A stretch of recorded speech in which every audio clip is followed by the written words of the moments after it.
Героините на следващата ни история също не успява да устои на изкушението да се намеси в света на свръхестественото. Но това се оказва съдбоносна грешка, която разрушава семейното й щастие. Надежда на 37 години решава да си върне съпруга, като направи черна магия на любовницата му. Надежда има всичко, за да се чувства щастлива. Чудесен съпруг, умна дъщеря, а вече и собствен бизнес. Надежда толкова е погълната от работата, че съвсем е забравила и за времето, и за себе си. Убедена е, че семейството й я подкрепя. Затова и не си дава сметка, че не им обръща достатъчно внимание. Всяка вечер Надежда си обещава, че на следващия ден ще си тръгне по-рано и ще прекара повече време със съпруга и дъщеря си. Все пак, те са най-важната й опора в живота.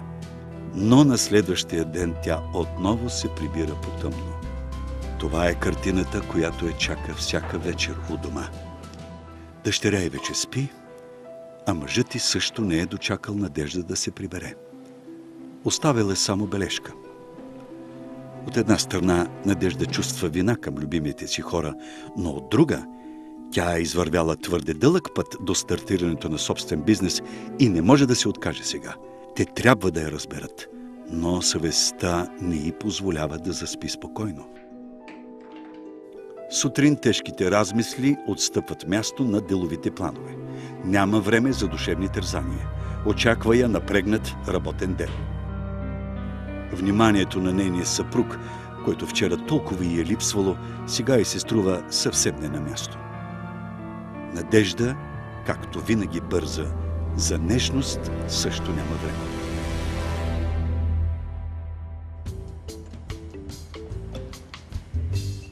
Димитър, съпругът на Надежда, работи като автомеханик. Тъкмо когато завършва ремонта на автомобила, в сервиза влиза клиентката, за да си го вземе. Жената засипва с комплименти способния и силен мъж. Димитър не устоява на изкушението. Липсва му женска ласка. Липсват му общуването и флирта. Съгласява се да излязат на среща. Димитър е наясно, че срещата няма да бъде просто разходка в парка, но е готов да изневери на жена си. Отдавна не се е чувствал желан и без много колебания се хвърля във връзка с красивата Галина. Надежда не подозира нищо за изневярата, докато не прочита СМС на телефона на мъжа си. Липсваш ми, днес ще свърша по-рано, нямам търпение да се срещнем, целувам те. Веднага вдига скандал от ревност на Димитър. Настоява за обяснение, но той дори не иска да се извини. Казва и, че му е омръзнало жена му винаги да закъснява и да няма време за малко внимание и нежност. Ако предпочиташ работата пред семейството, какви претенции имаш към мен? Накрая мъжът заявява, че я напуска, защото това семейство отдавна не съществува. Надежда я заболява от тези думи, но знае, че Димитър казва истината. Малката Ина, която става свидетел на скандала, моли татко си да не си отива. Но Димитър не може да живее повече така. Обещава на дъщеря си, че никога не би се отказал от нея.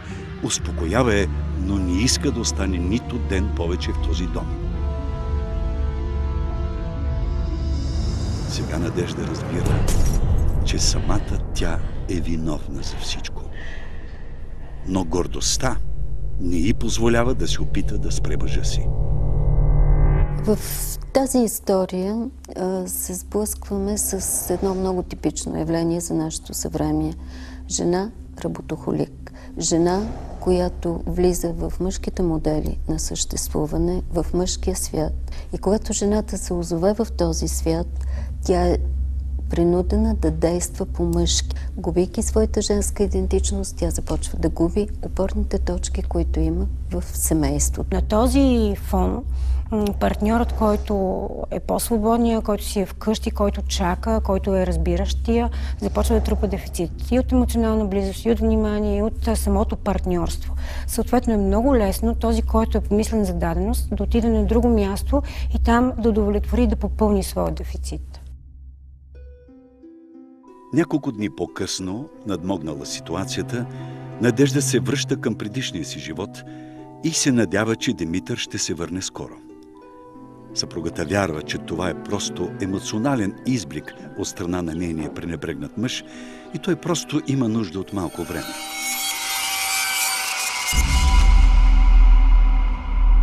Но това, което Надежда не очаква да види, е Димитър истински щастлив със своята любовница.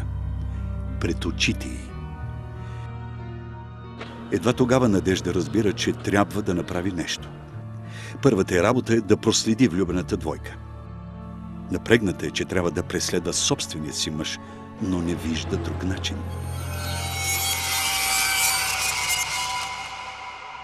В този случай много важна е причината и следствието. Причинно-следствената връзка. Тя не вижда причината в себе си, не вижда причината в това, че е променила поведението си, че е престанала да дава внимание, нежност, любов и топлота на мъжа и на детето си. Тя вижда следствието. Докато ти действаш изключително напористо в работата, там контролираш всичко. Мислиш, че и семейството ти е под контрол.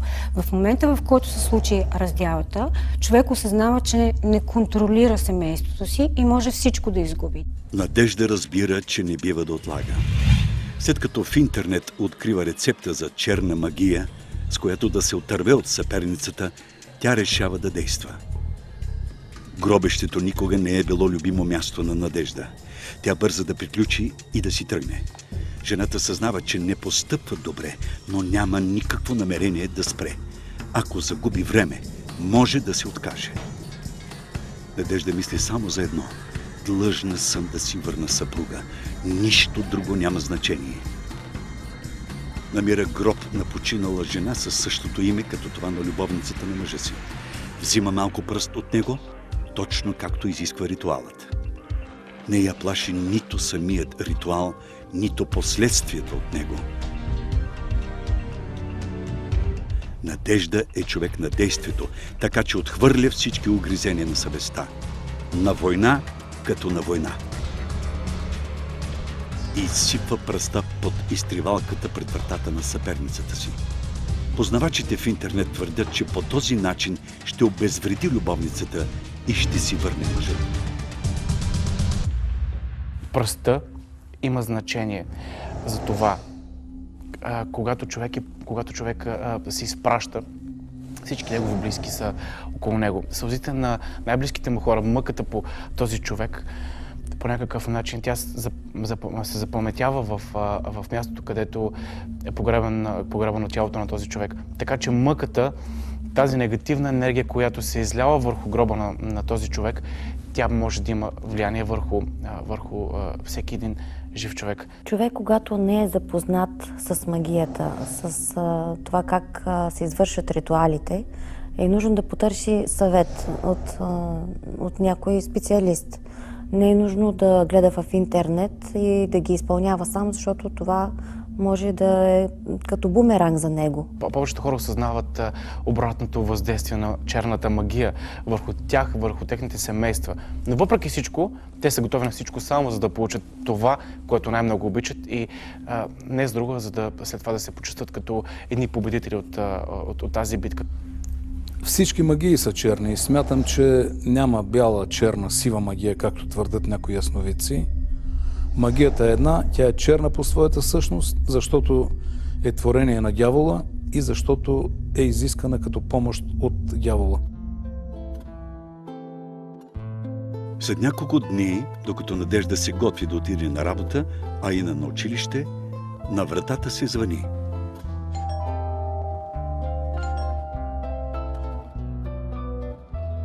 На прага е Димитър. Той се връща при семейството си. И в техния дом отново се възцарява щастието. На вид нещата се решават. Изведнъж мъжът отново се връща в дома. Само, че дали наистина са решени нещата? Там е въпрос.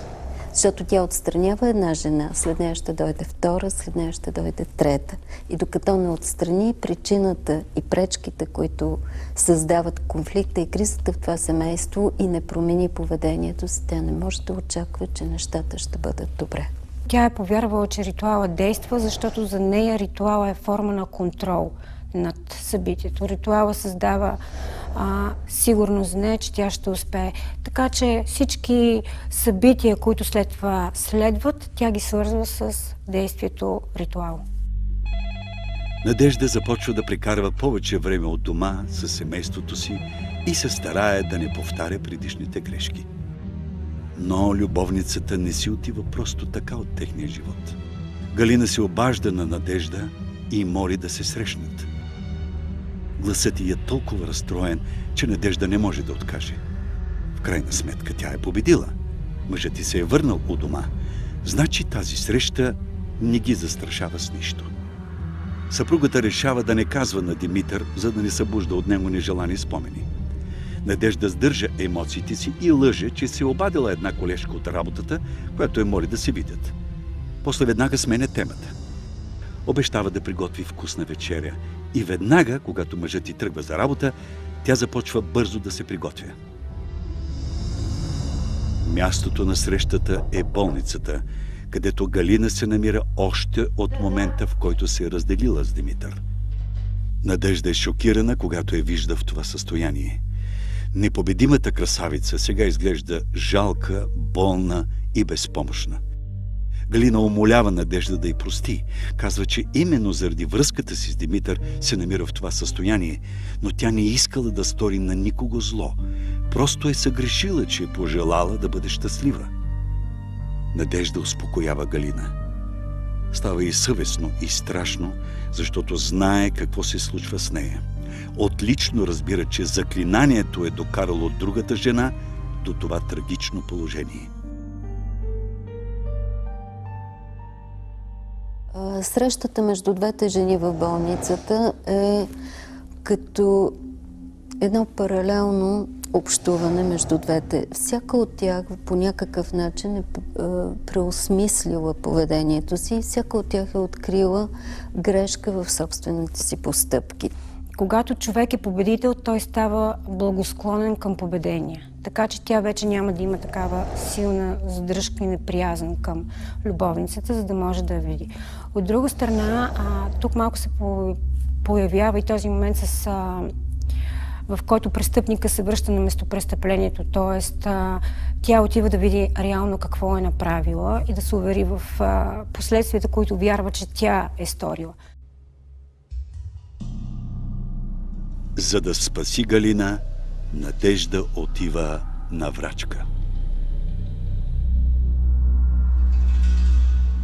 Мистични истории продължава след рекламите.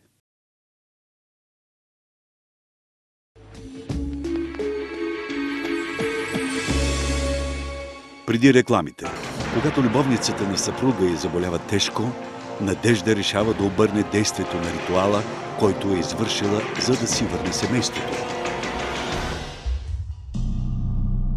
За да спаси Галина, Надежда отива на врачка.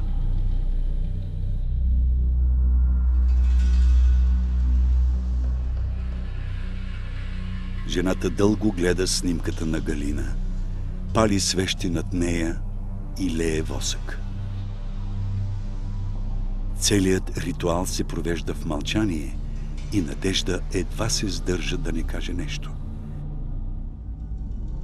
Тя не споделя с врачката каква е истинската причина за болестта на жертвата, но жената сама се досеща за това. Казва, че да се прекрати действието на гробешната пръст е много трудно. Покойната жена вече дърпа Галина към себе си, а ако се обърне посоката на заклинанието, то ще се насочи към онзи, който го е направил. Надежда разбира какво означава това, но решава да постъпи по съвест. Готова е да посрещне изпитанието на съдбата. Извършвайки ритуала на високолеене, който изчиства негативната енергия от жената чрез нейната снимка, автоматически тази енергия се връща там, откъдето е дошла. Дори самите заклинания, самите молитви за развалянето на магиите, те носят в себе си точно това послание. Откъдето е дошла, там да се върне. След известно време Галина оздравява. А в семейството на Надежда цари мир и спокойствие. Тримата получават и неочакван подарък от съдбата – наследствена къща на морето. Семейството решава да се пренесе там, по-надалеч от лошите спомени. Надежда остава в града, за да приключи деловите си ангажименти, а Димитър и Ина потеглят към морето, за да се настанят в новата къща. Двамата са щастливи, защото тяхното пътешествие обещава много приключения. Отдавна не са ходили на море, отдавна не са си почивали. Те правят големи планове за бъдещите дни и искрено се радват.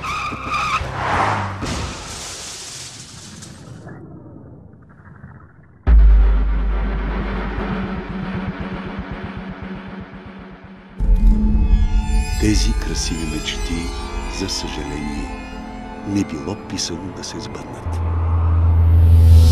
Трагичният инцидент има своята логика. Когато човек функционира дълго време кризисно, той се мобилизира крайно, полага усилия и на практика и физиката и психиката се изтощават. Когато кризисният момент отмине, следва едно отпускане, в което човек може да е опасен сам за себе си. Не случайно големите съкатлъци стават именно след кризисни ситуации, в които човек вече спира да внимава, отпуска се, започва да вярва, че нещата са преминали и вероятно в един такъв момент е станала и катастрофата. Грехът от правенето на магия не може да се опрости. Това са действия противни на Бога. Тези, които правят магиите в повечето случаи или знаят, или не знаят, че ще пострадат, но това не ги оневинява. Указано е много внимателно във всичките църковни и богословски книги, че магии не трябва да се правят и особено в най-ранните християнски времена и още по-рано по времето на пророк Исаия, където е указано, че магия не бива да се прави. Така че тези, които правят магии, независимо от техния цвят и от тяхната цел, трябва много да внимават и незабавно да спрат с тези действия, защото това ще се отрази много лошо на тях или на техните наследници. Всяка една магия е налагане на собствената воля върху другите хора. Извършвайки един такъв насилствен акт, опитвайки се да отнемеш живот на някого, това не може да няма бумеранга и ответната реакция. Димитър и дъщеричката им Ина загиват в страшната катастрофа. Надежда знае, вината за това е нейна и повече не може да живее с нея.